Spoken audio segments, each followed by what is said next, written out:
Ladies and gentlemen, welcome back to the NFL Quick Talk podcast. If you have not already subscribed to the channel below, like the video and comment your thoughts on the new rule changes. There are a lot of very heated reactions coming from these rule changes right now, and I'm going to make sense of all of them right here on the channel. Let's dive right in. And the first rule change we will be looking at here is the new kickoff rule change. So last year you had the kicking team with all 11 guys lined up together. The kicker kicks it. Everyone else runs up. They run basically about 70% of the field.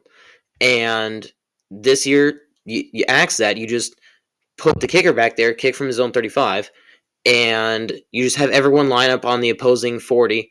And then the 9 or 10 other guys that will be receiving the ball, the blockers basically, will be lined up 5-10 yards right in front of their faces, and no one can move until the ball is touched or the ball goes as a touchback, and obviously that's just a touchback.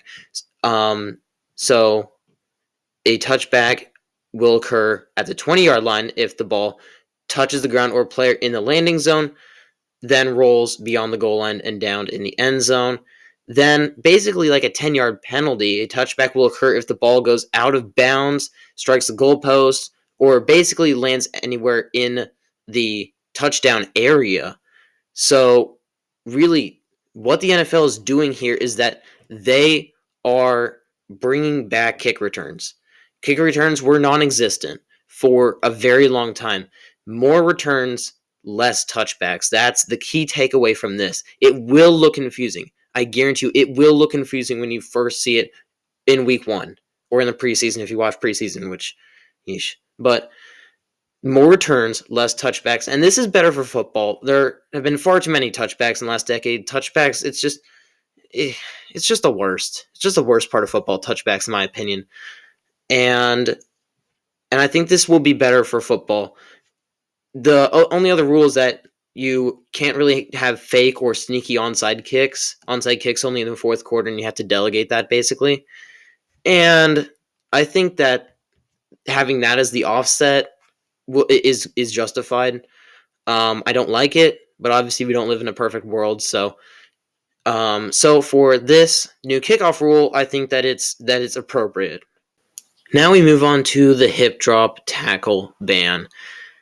And a lot of people have a lot of different opinions on this topic. I'm not going to bore you guys too much with a detailed explanation here, but just my thoughts really quick on this is that this is going to be impossible to officiate. This is like when we first had the pass interference, the offensive pass interference. Like it was that area, and it will be that for as long as this rule is around, because you're not going to be able to delegate which hip drop tackle is correct, and if you're close to a hip drop tackle and whatnot. It's not really ideal for the NFL because it just expounds on their one main problem, which is officiating. Officiating is their one main problem, really, that holds them back from being a top tier league. Well, they are, but holds them back from being the best league, undisputed, whatever. So really, I think it's going to be impossible to officiate. It's going to be very hard to officiate. And just in terms of just blocking it generally, I see the logic behind it because players do get injured, and this was the main cause of this rule, is that it was the fact that people were getting injured. Mark Andrews was getting injured. Tony Pollard was getting injured off of these hip drop tackle plays. But at this point, how do you teach? At this point, let me rephrase. You have to just teach defensive players how to tackle better. I think that there's been a real epidemic of not teaching players how to tackle well. I think Georgia teaches people how to tackle well. Bama, under Nick Saban, taught people how to tackle well. I think Michigan, under Jim Harbaugh, taught people to tackle well.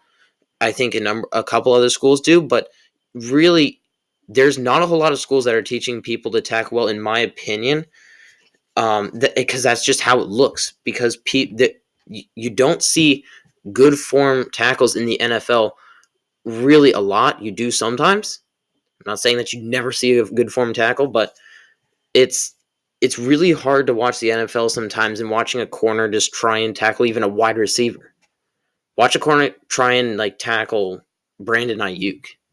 I mean, And I think that it's the laziness of coaching at the younger levels at high school, in middle school, even through college sometimes, that really has driven to this point where we have this rule. So I think if we come back with better tackling ability and more tackles, whatnot, better form tackles, I think that this rule really won't be as an issue as it is right now, but it will be an issue now because we're not there yet. So that's my 2 cents on the hip drop tackle. Obviously, just right now, I don't like it at all because it's going to mess up the game a lot currently. I just don't like it because it's going to be impossible to officiate. The last rule change that I wanted to go over with you guys is that the trade deadline was backed up a week, basically. So it was stationed right in the middle of week 8, and now it is stationed in the middle of week 9.